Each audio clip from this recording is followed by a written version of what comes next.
There's never going to be any change in America, no matter what happens in politics, because there is something else that is controlling America. It's this way, no matter who gets elected. We've seen this with Trump. Fill us in. Why is this happening? Why can we not have any change no matter who gets into the administration?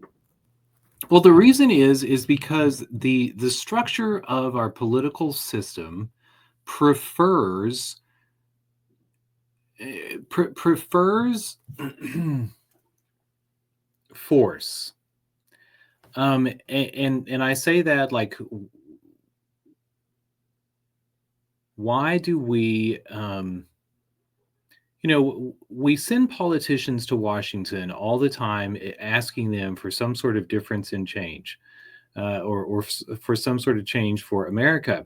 But That's what we always hear from all politicians. It's like change, change. I'm going to bring change, and nothing ever changes.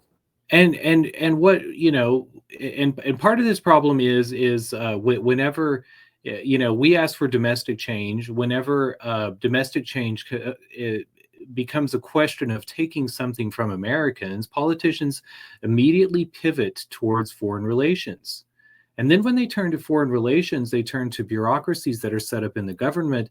And those bureaucracies, because these politicians are operating from a position of weakness, and that weakness is their upcoming election, they have to speak in terms of strength. And for this reason, the analysts of the CIA and those people who rise up through Washington are must rely on coercive power coming from America. And I'm thinking about the John Boltons, any number of CIA analysts. Why do we hear sins from those who have been shown the door from the halls of government, and we scratch our heads whenever it comes to the policy analysts who are still sitting in the seats of government and working their ways up? Blinken, Rubio, all of these, we have words for them like neoconservative, the Uniparty, whatever that may be. Well, what it really boils down to is there is an inability of them to open up America for the possibility of a positive relationship, and one that requires trust from another party. So because they can't, and I don't know if this is making sense, when whenever we see the policy solutions of America, the distrust of Donald Trump, the lying of his administration, this goes back for generations of politicians. Why does this occur over and over and over? It's in part because of the political structure of the United States, the elections behind it. But if we the voters were aware of this and said we want a politician who keeps their word and who exudes trust for another country and waits for a beneficial relationship out of that, then we would be moving to a happier world. But it does not occur. So I sometimes wonder how long can our notion of I don't know, democratic republicanism continue to operate. And when I see people marching in the streets in America and saying we don't want a king, I wonder, do they actually want a king?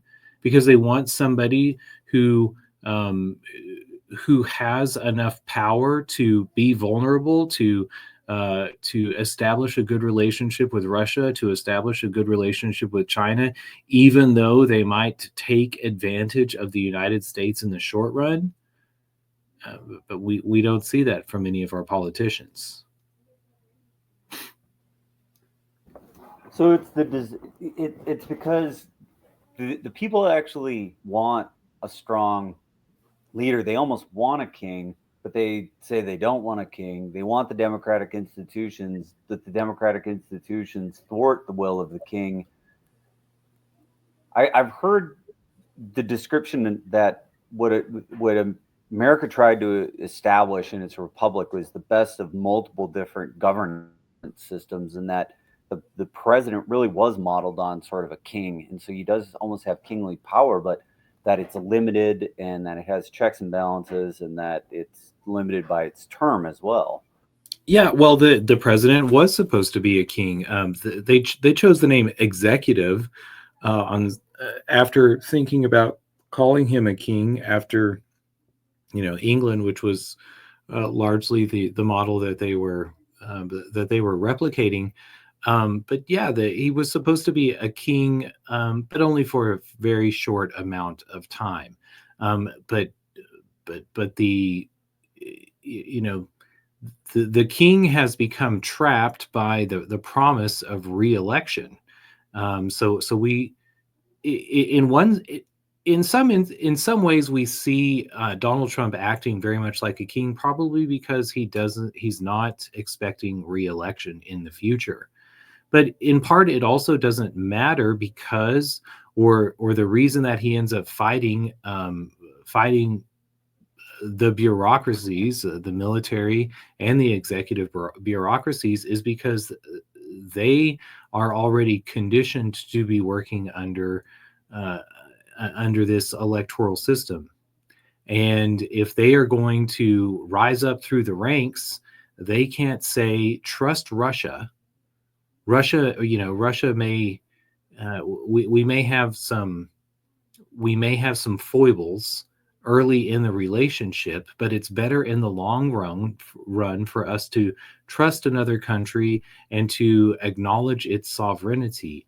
Instead of having that advice, the advice that the president gets is um, Russia isn't like the United States.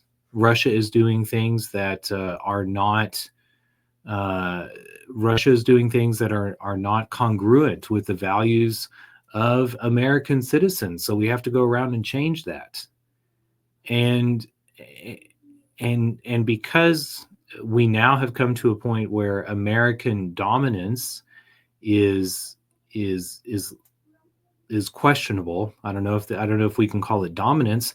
Um, the presidents and the bureaucracies are using dubious methods, and they have been using them since the 50s. But we scratch our heads and ask ourselves as Americans, why does the American government pursue policies that are outside of American values or those we espouse to each other? Well, um, it's a weakness. It's a weakness of our political system. It's carried on by our politicians. Again, we could ask more of our politicians, but this conversation is never laid out to them, and so whenever they're making their plans, they resort to force, or they resort to yeah, deception, and I would say now we're beginning to understand the amount of terrorism that the United States has injected around the world to continue to maintain its way. Um, But the appetite for that seems to be waning. I know that we're probably going to come to a disagreement on this, but as I start to look broadly and see and have the opportunity to travel around the country, looking at what people are doing, what they're saying, I sure hear a lot of pushback about some of the foreign entanglements that are going on. And if you look at even what happened in New York, I mean, our foreign policy was front and center. It was on stage in New York City, and I believe that that was a resounding rejection of what has been going on in U.S. foreign policy. The likes of AOC, going out there and saying that this kind of stuff should no longer be happening. I think there's a desire for change, but when we're in the midst of this conversation, what we're saying is no matter how much people get out and protest, no matter how much they seek out leaders who might espouse these values and want this, the minute they get into office, they're going to get run through that meat grinder, and the deep state and everything else that is keeping control of this country is not going to allow that foreign policy to change. Is that kind of the thrust of it? Yeah, and I don't know if it makes sense when I say like a good politician. Diplomacy. Uh, I, I was listening to a pundit talking about Tucker Carlson's interview with the president of Iran, and the pundit said this president of Iran is living in a fantasy world. He says he keeps talking about Iran respects America, and Iran wants to have a good relationship with America. And the pundit says, what weakness?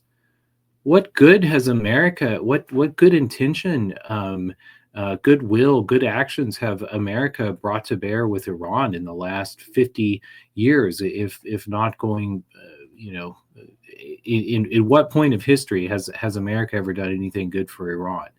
They said this president is weak, and I said this is actually diplomacy. And part of what is admirable about it is like this president is backed by the supreme leader of Iran, who says, even though we could put our hands on a nuclear weapon, that's a bad decision for Iran. And that power that the Ayatollah has comes from religious conviction, not pandering to the greater will of the Iranian people, because there are many Iranians who say, we've been given the shaft by America over and over and over. We need to step up to the force plate. But I almost feel like part of what's happening with Israel is a similar type of uh, religious persuasion. Because if you hear the likes of Ted Cruz say, well, like, why am I supporting what's going on in Israel? Why am I supporting the genocide in Gaza? That they would say that is occurring because because of their Christian religious convictions, that they would say those who bless Israel be blessed by God. They'll cite scripture. And Tucker Carlson called him out on that. He's like, what is Israel? Is this what God was talking about? Is he talking about this state that was controlled by Benjamin Netanyahu? Like, it doesn't even make sense. But yet this religious conviction that we say in Iran is lamentable, or not something that we want in the world, is definitely occurring in America. And we saw that front and center with one of the premier senators in support of the Trump administration. How is this not the exact same kind of religious state that Iran has? well, it's not the same, because the perversion comes in the method.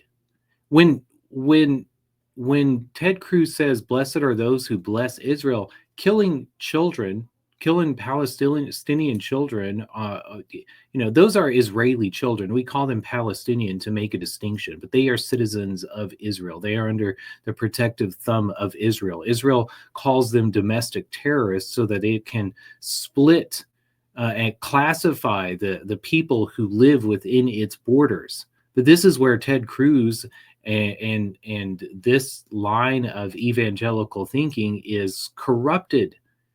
Uh, Jesus said, "Love your neighbor as yourself." And when questioned, why, how does this go against the law of Yahweh? He said, "Well, the law, I've in one way he said the law is broken, but he said it by, I have come to fulfill the law."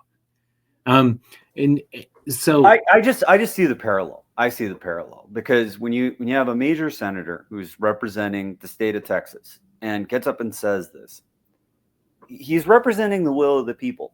And there's no doubt about it that his religious convictions are part of what has kept him sitting in that Senate seat. I mean, partially it's a very strongly Republican state, and if you can win the primary, you're going to keep that seat. So Ted Cruz keeping that seat is a foregone conclusion as far as he can keep winning the primary. And the people who want a candidate to win in that primary want to hear this message. Because if they wanted to hear a different message, he would have been primaried out a long time ago. But he's been sitting in that seat, and he feels emboldened to get in front of the entire world, the entire United States populace to go on Tucker Carlson and to repeat this thing, and when challenged, doesn't even have a good defense for it. So this, to me, it just says that we have a religious conviction that is in support of a foreign policy, and this is partially a reflection of what there is in Iran. It's not that much different. I mean, it is different though, because Iran would not have this if the Ayatollah was advocating for nuclear power and did not have a humanitarian message, then the decapitation strike on Iran probably would have worked, because if religions appeal to an absent authority so that they can maintain this vulnerable position, and the vulnerable position adds to their numbers so that they grow in strength. If Ted Cruz takes this line, this method of religious conviction, and brings it back here to the United States, which the Republican Party is doing now vis-a-vis immigration. It's Lindsey Graham. There's a whole cadre of religious espousing politicians who all support this same line.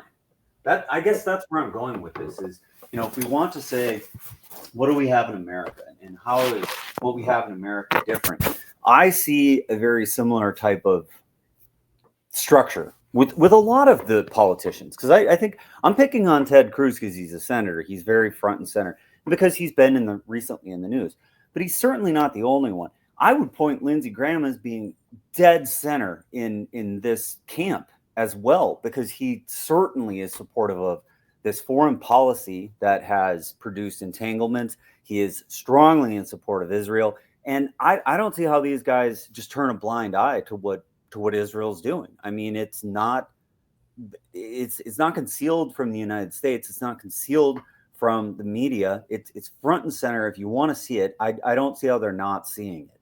And so what is the justification for it? Like, why is there any support for what is happening here other than the religious conviction that these individuals have and the way that they say, if you bless Israel, then you're blessed? I mean, this is this Christian line of thinking, this evangelical thinking that's been dominating the Republican Party for a significant amount of time.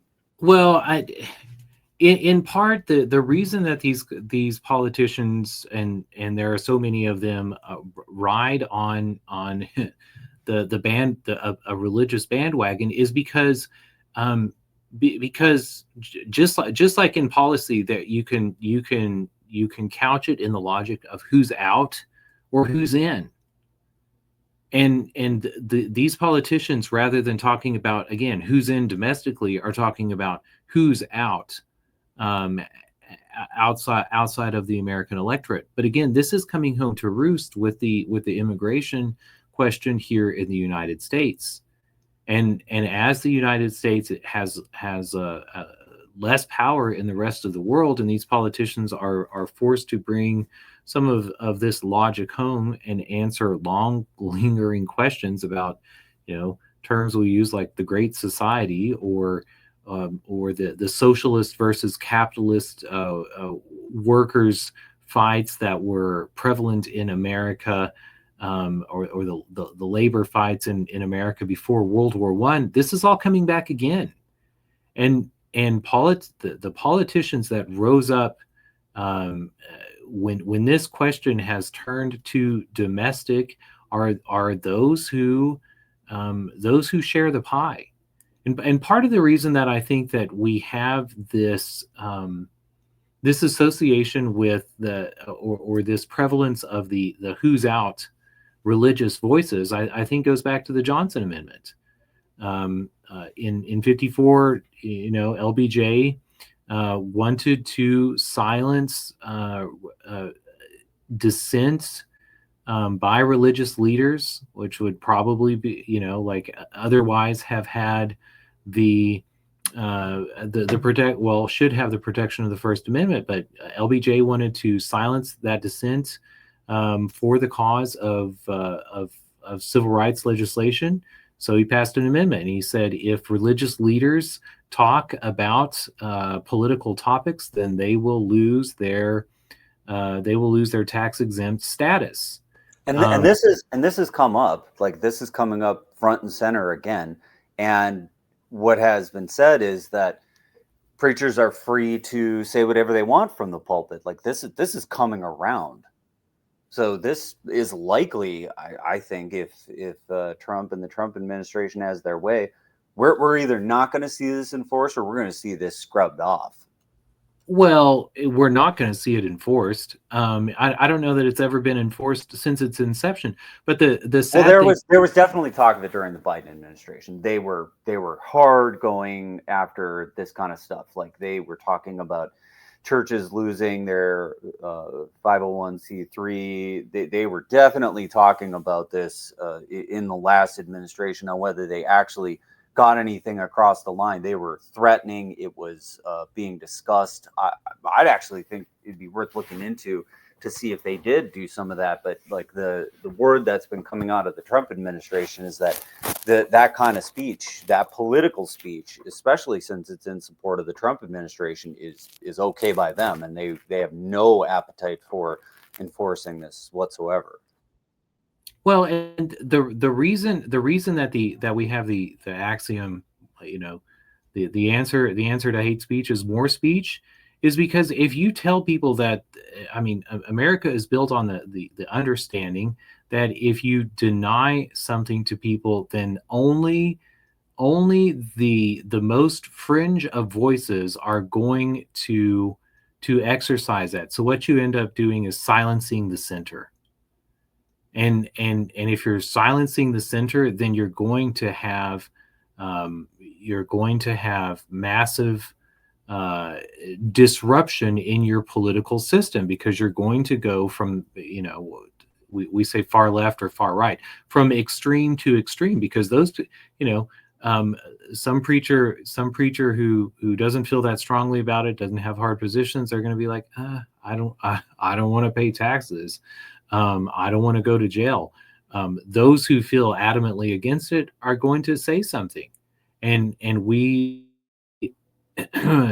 in some ways, it seems we have this word hate. Like these are the hateful people who are speaking up and are leaning on the religious structures to get their message out. But whoa. I hadn't seen this. Yeah, that's why I was talking about it, because it's like this is a 180 on this one. When did this come out? This is a couple days ago. This is recent. Oh, at least this article was posted. Yeah. Well, ballyhoo for July 7th, 2025. I mean, well, a little bit of good news in bushels of bad news. This is good news for America. We should have our preachers, and not just not just small unaffiliated congregations, declaring which candidates they support, and this is a reversal. This is 100% a reversal, because if you look back at what was said during the Biden administration, they absolutely took the opposite direction of this. So like the I.R.S. saying this and saying that this is okay is not how it was during the last administration. Biden was hard against this and instructed the I.R.S. to enforce what I think what came from the Johnson Amendment, that you're referring to, or whatever other tax codes or laws that established that talking politically from the pulpit was grounds for losing tax exempt status. That's how it was. I mean, I could find a few articles that would speak to that, but like this is a reversal. And it was also part of when Trump announced that they were going to have the office of the clergy, or whatever it was that they were establishing, that this aspect of religiosity that in this administration was front and center. And so this and some of the other things that happened in that flurry of executive orders that came out in that first 100 days, there are a bunch of things that all kind of point in this same direction. Well, this is good news, and I don't doubt nor question your recollection of the Biden administration. It certainly, I mean, let's go back to COVID and some of the of the laws, rules, whatever, the actions that were taken against churches and congregations over COVID. So I considered the censorship of the Biden administration a dark era, as something that we are going to continue to have to deal with. The Trump administration has their own uh, abuses the speech of Americans and the reach of Americans in their own way. So it's not we're not out in the clear and open, but having preachers or returning political speech to churches is a very good thing for America. When I say that when I talk about this being open to vulnerability as being like the premise of diplomacy versus the premise of defense, am I, do I need to be more defined in that? I tried to sort of lay it out with the Iranian example, but I'm not sure if that was clear. And well, the only part that kind of doesn't ring true for me is this defense part, because we haven't had to defend our border except for the incursions of illegals coming across the border. I mean, we really in the United States haven't had to mount a defense, except that we've been out there, fighting wars that are far from our soil. I mean, the last time that maybe there was even something that could have even remotely been possible was 9/11, but that to me doesn't even feel like it rings true that it was defense, because what happened and the lies that were perpetuated in the way that we've come to understand what actually occurred during that time of America, it doesn't even make sense to call that a defense. It was something that was pursued on false pretenses. It was stuff that was slammed down the throat of Americans, and later came to not even close to being true. And so, I don't know what that means to have a defense, but diplomacy certainly. But maybe if you can talk a little bit more to that. I mean, like, what do you mean by defense? Because it seems like it's the expansion of the American empire, and that what we've been doing is just getting entangled in a lot of these foreign conflicts. Well, I stumble into the word defense because that's sort of the euphemism that we have for war. War is politics by another means, and that means being force or coercion. All right. Well, I'm following that then. As long as we're on the same page with the double speak that we've got, it's like defense is war. Well, there's also another story comes to mind that has always struck me. Are you familiar with the story of the lighter of the torch at the Seoul Olympics? Tell me about it. I definitely know that we light a torch at the Olympics and that we've got this eternal flame that gets carried around the world. But go on, where are you going with it? Well, I forget what year the Seoul Olympics were. I think 70s, 80s. There's a picture of the lighter of a torch. It's a woman, and she was she grew up in North Korea. She was a North Korean lady who carried a bomb onto a South Korean flight and left the bomb on the aircraft and got off the flight, and the bomb exploded and killed hundreds of South Koreans. So how interesting is it that she lit the torch at the Seoul Olympics 20, 30 years later? And that story, the South Korean government said, and in America, you can imagine what we would have said. We've had this instance a couple of times. We have the underwear bomber. We have Ted Kaczynski. We have all these criminals. What do? We throw them into solitary confinement for the rest of their lives. and how we treat our prisoners is a mark of our own society. South Korea said this poor woman was given bad information by the government of North Korea. She is Korean, and North and South Korea, we are Korean. North and South Korea are political lines and political regimes, and we want to let her know about the people that she brought pain and anguish to. And so they gave her a home in South Korea. They didn't throw her in prison, and they gave her a job, and they educated her and brought her into their political arrangement, into South Korean life. And that's a very that's I just like forgiveness and mercy. Is that what the yeah, forgiveness and mercy. And sometimes I want, sometimes I wonder, does the American political system have the power to give forgiveness and mercy, or are we only something that can show dominance or power by um, punishment? And well, yeah. maybe Ross Ulbricht, right? That maybe. Well, it's funny that you bring him up, because that story, but like came back to my mind. I remember reading about it, and we're hearing about it during one of the Olympic years of the Olympics. I was listening to Ross give a talk about his experience in the American prison system, and he tells a story of a man he met in prison who had been kept in solitary confinement for 27 years. Wow, I can't imagine solitary for 27 years.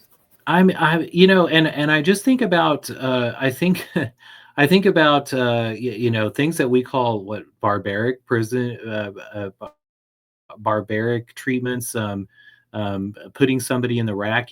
I was thinking about something that was, somebody who did something extremely egregious. Here, there were a couple of murders by a religious group near where I live, and I thought, I've known of these people. I know their families my whole life. Why? What a terrible future if they're to spend the next 20 years in solitary confinement. And what would the difference be if we used something that seems so barbaric of putting them in stocks or pillories, putting them out in public, to where they might be shamed. Wouldn't it be interesting if there was somebody to protect them from harm, but they were shamed from day to day? How might our society be different? But we don't have those options. We have corporate private prisoner groups. We have efficiency in dealing with the people who are outside the bounds of what we think is proper. We just lock them in a room and forget about them. That's the American system. What kind of surprises me is that Ross Ulbricht was freed. This was definitely part of the political process that happened to get Donald Trump the coalition he needed to get elected. Then there are other people who have done things for America that have yet to pardon.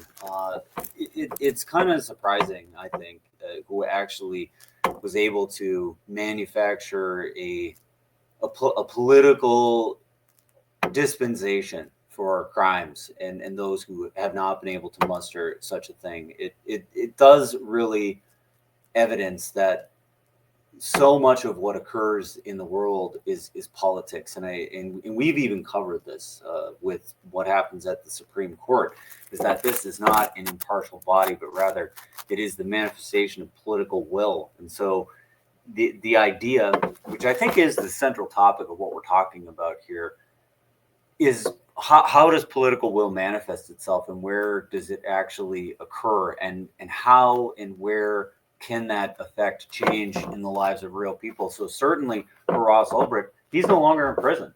I mean, for him, his life has been dramatically changed, and clearly for the better in what's occurred here, because he's been pardoned of all crimes. And if you manage to squirrel away some of the Bitcoin that he had, I imagine that that's what now okay for him to keep and spend and whatever ends up happening with it.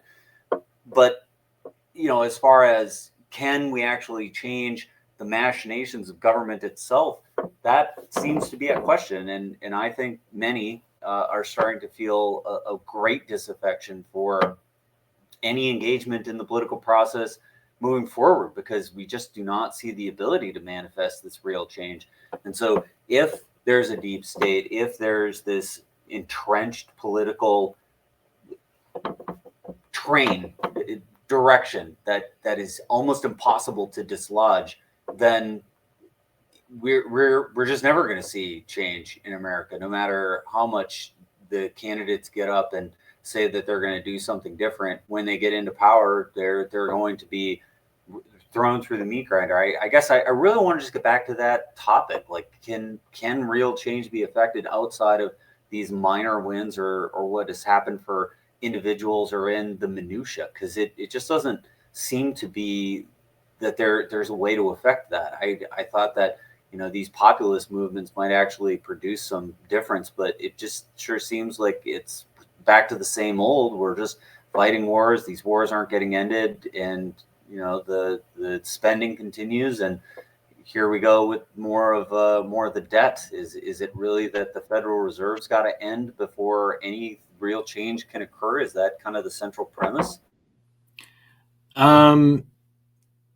Well, it's funny that you mentioned the Federal Reserve. I think that the change that we see comes from changing the monetary system. And I know you've heard me talk about if God is a mirror that hangs in the sky that we look to come to agreement whenever we can't look at somebody directly and agree with them. Money is that mirror that is broken into shards and lies on the ground. And so money in some way is money is a religion. Money is a god. If you go to church, every week and there's an old lady who needs her yard mowed, somebody who goes to church were likely to go mow the yard. And when she says, "How much do I owe you?" or "I don't have any money," they say, "Oh, it's okay. I wanted you to have a better life." But we've relied sort of wholly on these broken pieces of the mirror lying down on the ground. We've written out sort of that more holistic, unified understanding of God, or agreeing on how people should live for people to move through society. I think we're going to see a change there.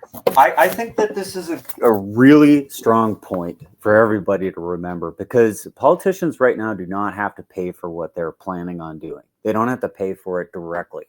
And nobody feels that direct connection to what is happening. I mean, the big, beautiful bill passes, and it's got this exorbitant consequence in financial terms, trillions of dollars, to raise that kind of money by a direct levy. Can you imagine what that would be like in the political will that would be required to actually have that pain be felt directly? But because it's indirect, because it happens through the Federal Reserve, because it happens through inflation, because it happens through the devaluing of the dollar that the entire world is holding on to, that it doesn't get felt directly by the American people. And so therefore it doesn't directly affect the politicians that pass it. And so therefore it just flies through. I really do think that it's not this political will that has to happen. And I think that Ron Paul had it right when he said the first thing that has to happen is this distortion that has been occurring since the Federal Reserve has been incepted, and its distortion on American politics is the central issue. And when he made it a central issue of his campaign, and this became well known that the Federal Reserve was this thing that was causing these distortions, it hasn't gone away. And until it does, until this monetary policy substantially changes in America, you're going to keep seeing the thing that you've seen for years and years. Until this changes, there can be no change in America. I mean, I'm blown away when I hear politicians that just say, "Oh," or discount this understanding that children are going to be paying for this. Although then, Lindsey Graham, the forgiveness of debts, he said, "Let's just not pay China back." So maybe that's what we see in the future. But when it comes to Ron Paul and this ending the Fed, I think that the problem that we have politically there too is that when we talk about ending the Fed, we are in some part talking about ending a reliance on a private monetary system.